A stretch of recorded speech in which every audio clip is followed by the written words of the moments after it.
everyone, welcome back. This is week 25 of my social isolation Get Ready With Me's. It's fairly hard to believe that next week will mark the 6-month mark or half a year mark of doing these / being home from the office. Kind of wild, frankly.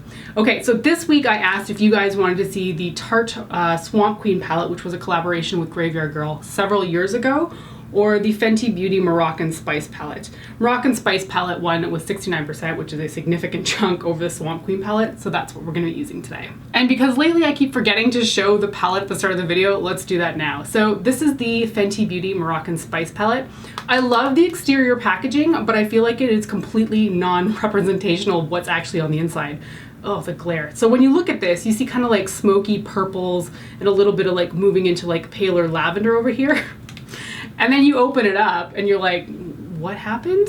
I mean, there's some blues over here, but not that many.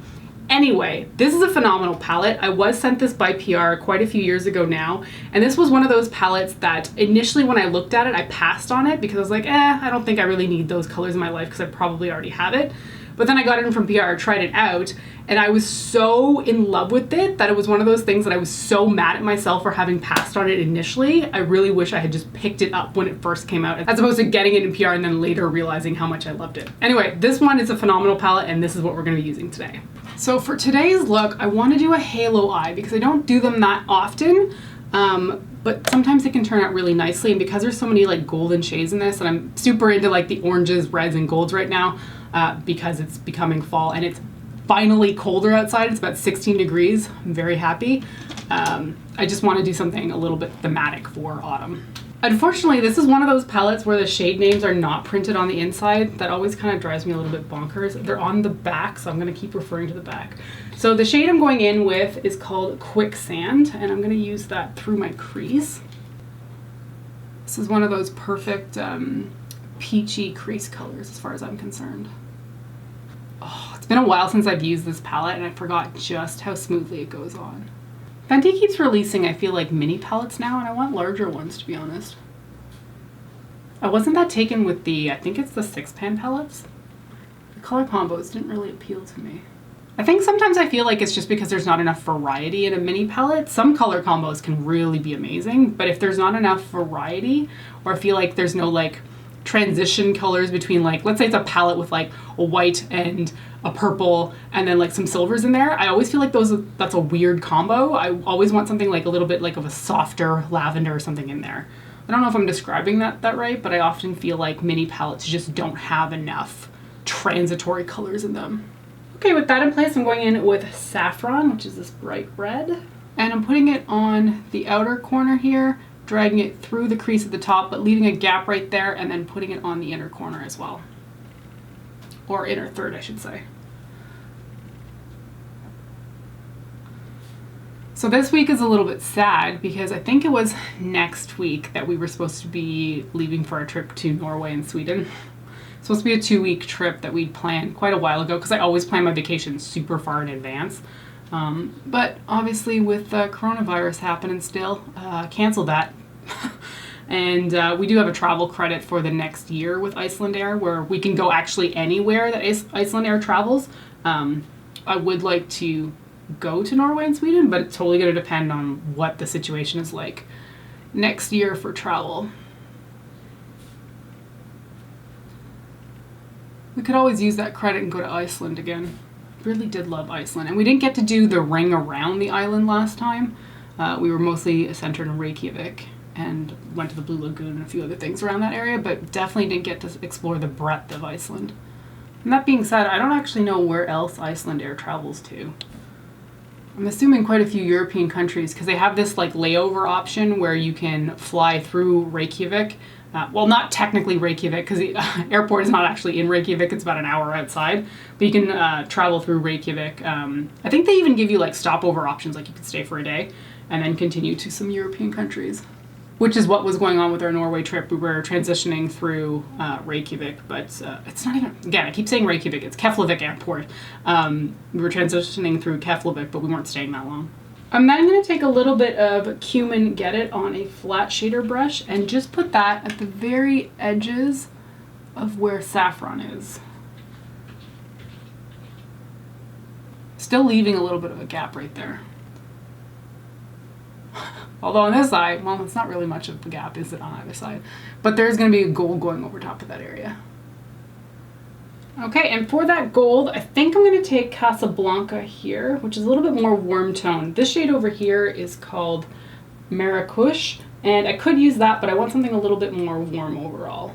And that's just going on the center of the lid. And I should probably use that wet. Just a second. Okay, I wet a different brush, and now I'm putting it on. There we go. That's the impact I want. I'm just patting out the edges because I want it to blend into the colors on the sides. This palette has no brow bone highlight shade, so I'm just going in with my Wet n Wild Brulee Single.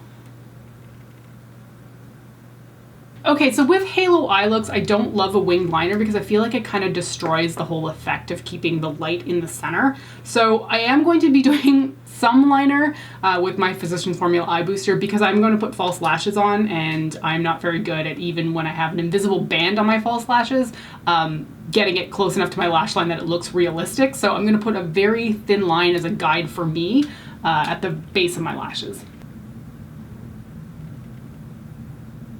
Okay, so let's move on to the rest of the face. I'm not getting any sun lately, so I think I'm going to be a singular color for once. This is the Revlon Candid Foundation, and I'm in the shade 130 Ivory, I hope. So in other news, at work, we're now quite short-staffed. We've been working, we're normally a 4-person team, and we had one person leave about a year ago. We just never replaced them because the bank was in, I work for a bank, by the way. The bank was in a bit of a hiring freeze. I hope that works. And then COVID happened, and then, you know, they weren't really hiring anybody. But recently, one of my coworkers got an opportunity to go work for a different company, like not within the same one that we work for. So she left, I guess, about a week ago, and I'm not gonna lie, it's a little bit scary right now, because there's only 2 of us doing the work of 4 people, and it ain't easy. Like, generally you can manage with about, you know, like 25% more workload if one person leaves. If your workload basically goes up 50%, that's really rough. So that's the situation we're in right now, and what makes it even worse is that I'm on vacation this week. So my poor coworker is left by herself. I told her that I would log in a few times just to handle some tasks that would, you know, alleviate her workload, but yeah, and there's no plans to hire anybody new anytime soon because of quarantine and lockdown and all that kind of stuff. So the bank is basically in a hiring freeze at the moment, and we're a little scared. The first day I think that our coworker who had left was gone was very bracing. Just taking up her entire workload was scary. And it was one of those things where I'm like, I have so much to do that I'm going to do nothing. Or you just sit there and stare at what you're supposed to do and be like, I don't even know where to start. Like, where do I begin? It got a little bit better as the week progressed, but whew, that first day, that was something else. Anyway, I'm sure we'll be fine. But my coworker and I are now like joking around that we should be drinking massive bottles of vodka every day, just to cope with the situation. A very healthy choice, of course. Anyway, I'm happy for the coworker who did leave. This is looking really white, isn't it? Okay. I'll warm it up with some bronzer, and then hopefully that'll work out. I'm very happy for the coworker who left. It sounds like she got a great opportunity to work for another company. But that doesn't change that it's a scary time right now to be at the office. Just one of those things where there's so much to do that stuff starts to slip through the cracks, and then I feel so stupid when it comes up. Like, oh frig, I missed out on doing that thing because I was busy doing something else. But it'll get better with time. Okay, now that I've made myself look incredibly pale, wow, that looks ghostly in the viewfinder. I have a viewfinder, it's a big monitor right over here. That's what I keep looking at. And I look ghostly on that. So let's warm this up with some bronzer. Because I was using the Fenty palette, I wanted to use a Fenty bronzer. So this is the, I love the name for this stuff, Sunstalker. I don't know why I love that so much. In the shade Into Sun. And it's their palest shade, because again, I'm not getting much color. I'm gonna use a big brush because I want to cover a lot of my face at this point.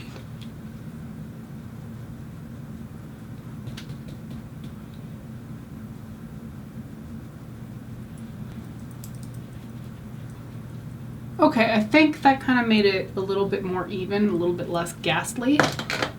For blush, I'm going to be using a fall favorite. This is MAC's Gingerly.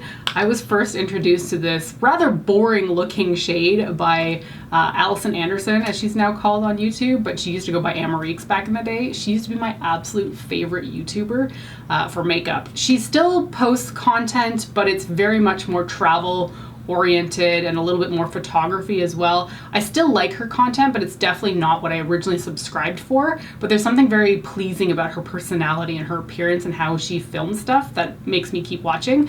But she was the one that introduced me to this blush color like years ago. And I remember thinking back in the day, this is so boring. Why would anybody buy this color of blush?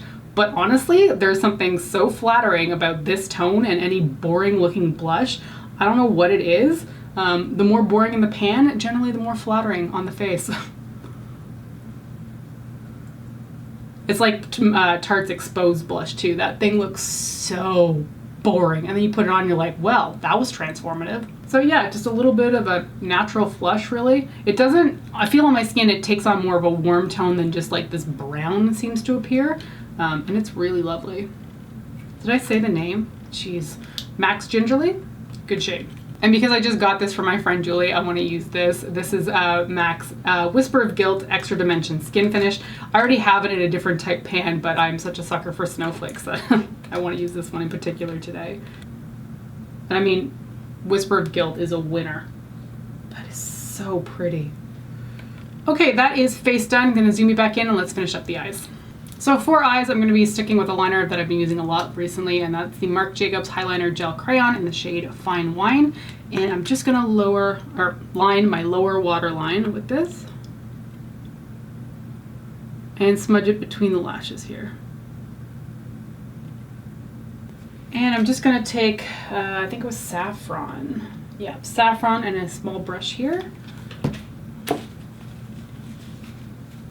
And just smudge it along my lower lash line, but leaving a gap in the center.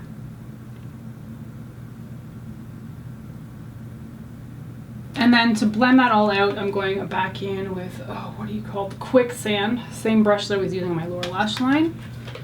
And I'm just gonna blend out the edges here. And I'm still leaving a bit of a gap right in the center because that's where I'm gonna put some gold. And for the center of the lower lash line, wet brush and going in with Casablanca.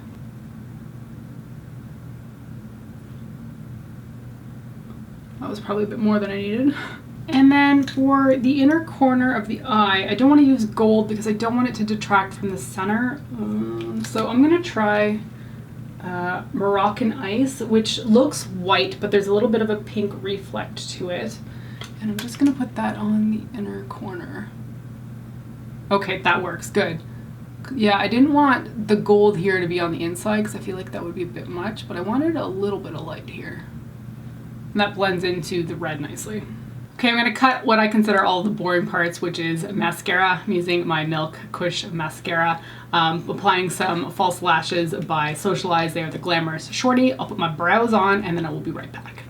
Okay, eyes are done, and I kind of went back and forth on a few different lip options, but I think I've decided to go with Bite Beauty's Date because I wanted something somewhat played down for this as opposed to playing off the red. So this is Date, and actually, yeah, I think the tone really works with the shadows, so. Yeah, I'm happy with my choice. Also, I am eagerly awaiting Bite to relaunch their lipsticks. I know most of them are like completely out of stock now because they were relaunching them, and I'm worried that they're holding out for like a better time to launch them as opposed to during the coronavirus because like everybody's wearing a mask. But man, I really want those lipsticks back. They did just launch some glosses though, so maybe they're, you know, launching the lipstick soon. By the way, whenever I'm finishing off my lips, I always put it on first with a bullet and then I have to go in with a lip brush because I just can never get a perfect line, and it drives me kind of nuts because I always end up with these little like bumps at the edge of my lipstick, or at the edge of my lips where the lipstick catches on my skin, and the only way I can remove that is by smoothing it out with a lip brush.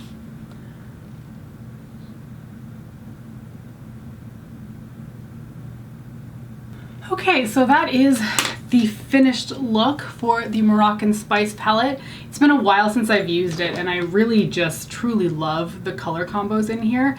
I really like this eye look. I mean, this is very me. I always consider this kind of red gold my version of neutral, because I'm not very much drawn to browns, but I feel quite an affinity for red shadows, so this is my version of neutral, really.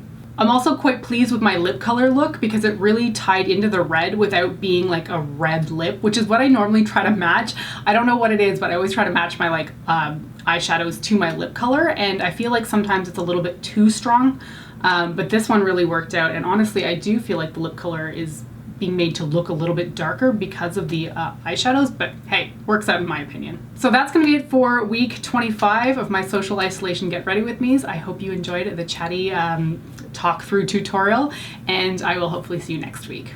Bye.